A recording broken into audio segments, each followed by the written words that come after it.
Hello again, and welcome to yet another episode of Social Studies.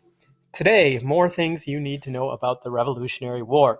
This is dealing specifically with your pink sheet that looks something like this. I guess we never really numbered them. This would probably be number 4 if we had. More things to know about the Revolutionary War, and this is really a kind of grab bag of things that are, some of them are very important, some of them are less important, some of them are quite interesting, some of them are less interesting, but they're kind of things that you should sort of know, but maybe we didn't have time to cover them in class, or they didn't fit into a nice neat category elsewhere. These are mostly regarding the war itself, things that, so we didn't talk about this as much in class. I'm going to try to go pretty much in order through this. Now, I'm not just going to put the answers up for you to fast forward through and copy them down, but if you bear with me, I'll try to go fast, and I will try to go in order so that if you follow along, you will be able to fill in these blanks pretty easily. Okay, the first thing we're going to talk about is the Sullivan campaign. Something you should know is that the word campaign, you might think of a political campaign, people running for president or something. Another type of campaign is a military campaign, like a sort of a movement or a plan being carried out. So the Sullivan campaign is named after a guy named John Sullivan, sometimes referred to as Captain John Sullivan, sometimes General John Sullivan. You don't really need to know that. All right, this involves the Iroquois. So during the Revolutionary War, most, but not all, Native Americans sided with the British. Okay, why would they side with the British? Well, because they thought the British were much less likely to take their land.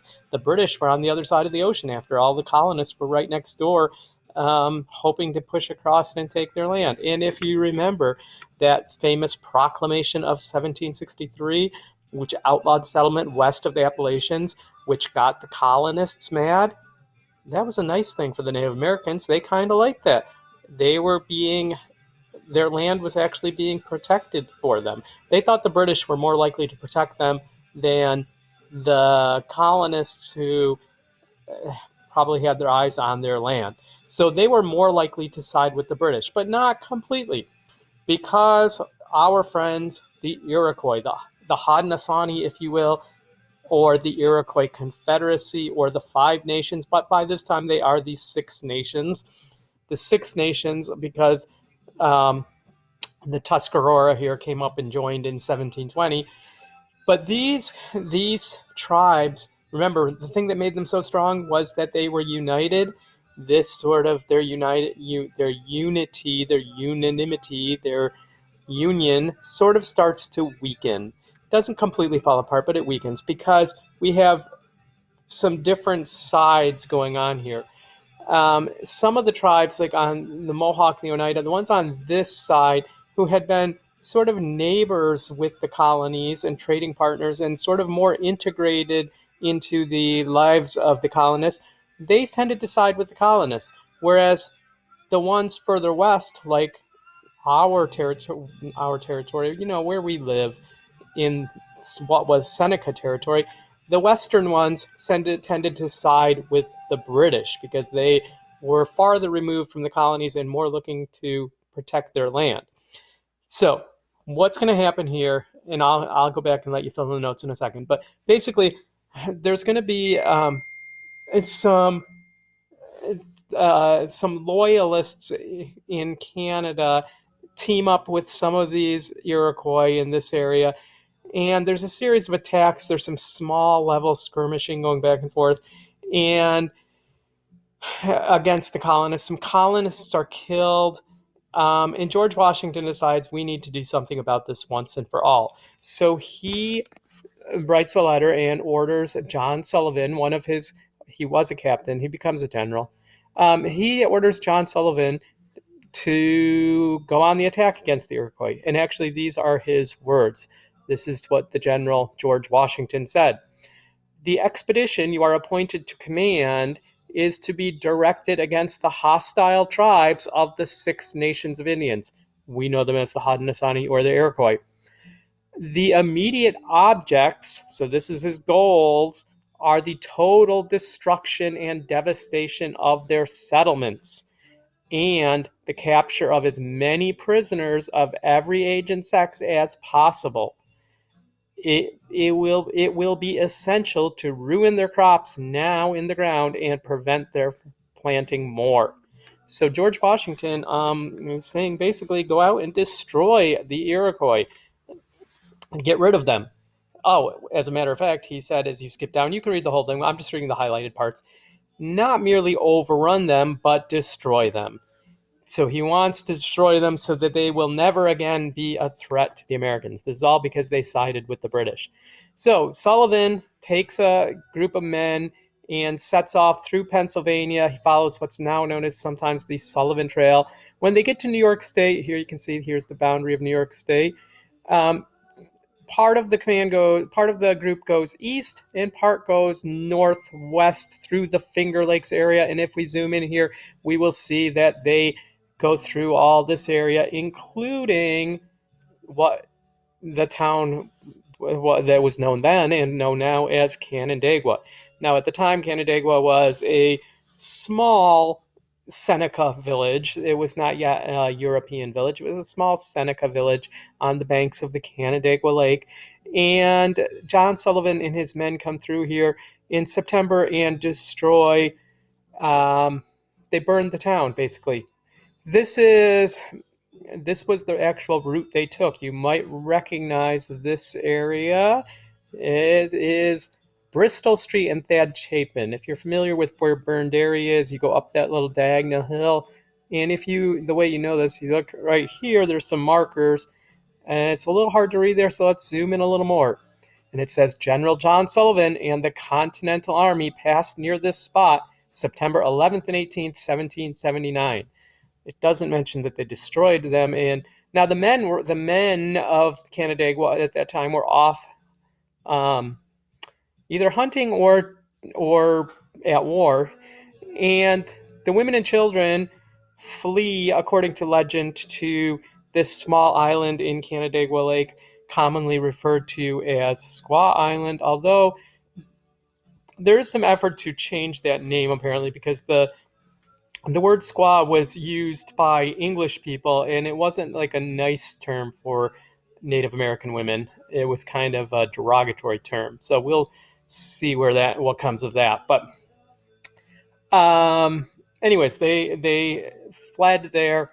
This was taking longer than I expected. We've only gotten one thing done, and I'm sure you're already wanting more. We'll go on 1 second. But let me just see if we got all these notes filled in.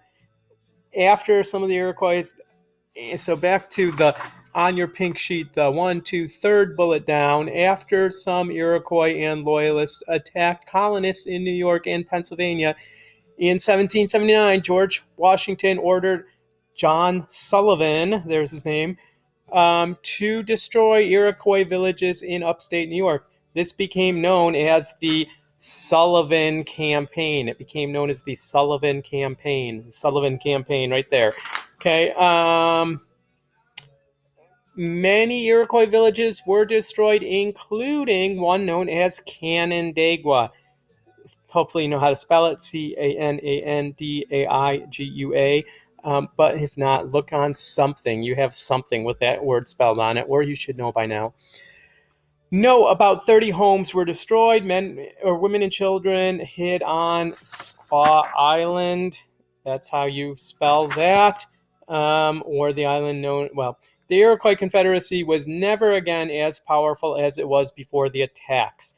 They are severely weakened. Now, the Iroquois, the Haudenosaunee people, are still around today. But as far as being a military force that was kind of equal to the colonies, this comes to an end during the Revolutionary War. Okay, that's the Sullivan Campaign. Next up is going to be African Americans and the Revolution. This is a drawing of some of Washington's men during the siege of Yorktown, which you might already know was the end of the war. This This is a primary source drawn at people at the time, and it's worth noting that there were African American soldiers, and we talked about this in class. African Americans were and Native Americans were fairly well represented in the Continental Army. It wasn't until later, after we became the United States, that we began to segregate our armed forces. Now, African Americans fought on both sides. Some fought for the British, some fought for the Americans.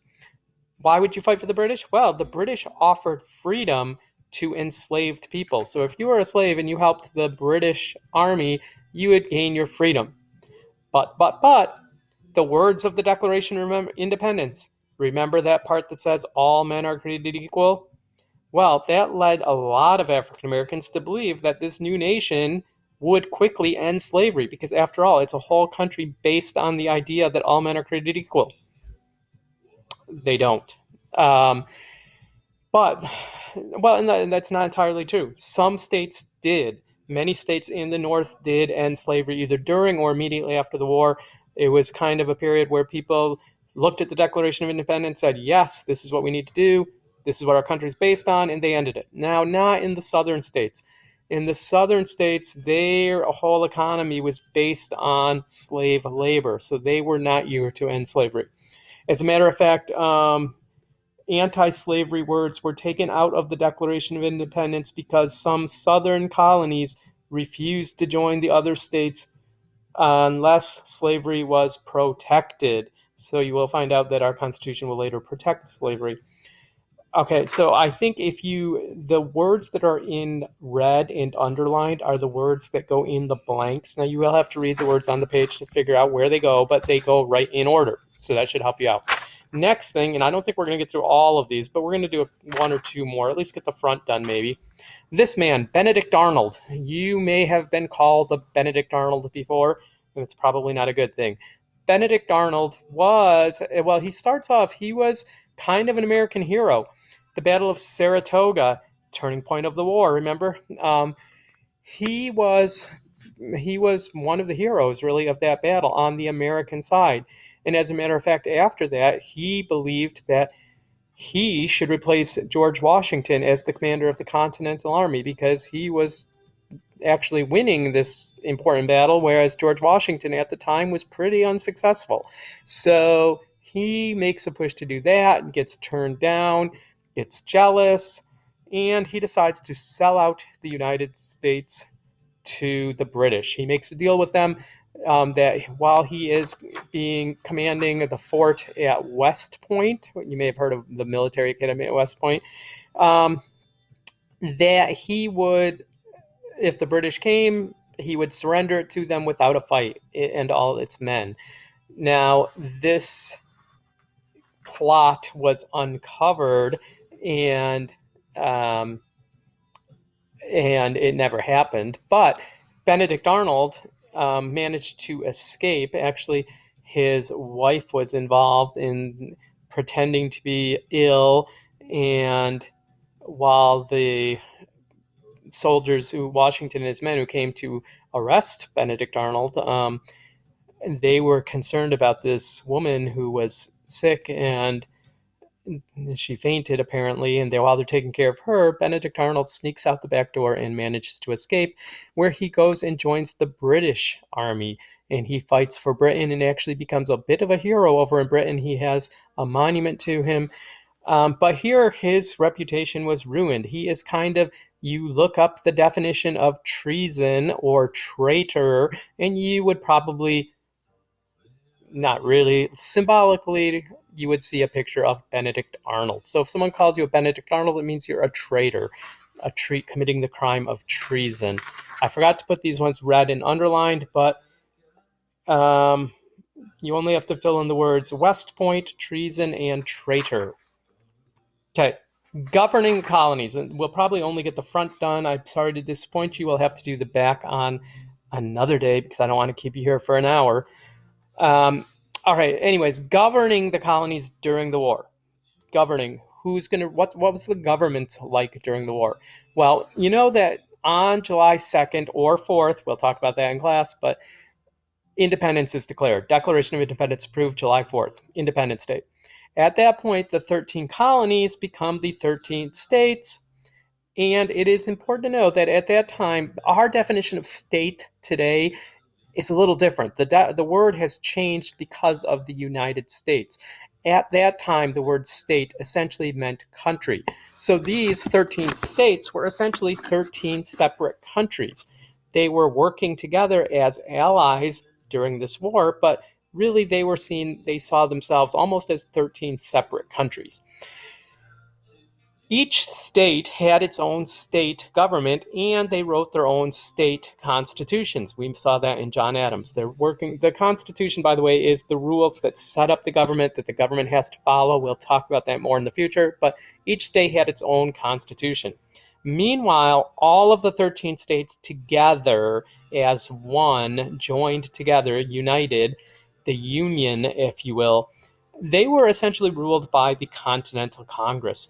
The Continental Congress, remember this is the Second Continental Congress, starts meeting in 1775 and continues to meet, not continuously. I mean, they take recesses, they go home, but they're working as one institution pretty much through the end of the war. They will change their name to the Confederation Congress later when the Articles of Confederation become approved, but we're not going to worry about it. We're going to call them the Continental Congress. They act as the federal government or the national government for all 13 United States. And they operate under something called the Articles of Confederation, which is the first United States Constitution. We'll talk about that a lot more in the next unit, but you should recognize the name Articles of Confederation. We were forming a confederation just like the Iroquois Confederacy, which is basically like a loose alliance of countries more than it is like one solid united unit. I think that's all we have time for today. I'm sorry to disappoint you, loyalists or Tories who want to learn more about the loyalists and Tories today. I will save that for another day. Remember, you should have the front of this sheet filled in after watching this video, and you should also work on your yellow review packet because that will be due next week as well. You don't have to have the whole thing done right now, but remember we have a test coming up, and I guess that is all for now. Thank you and have a pleasant day.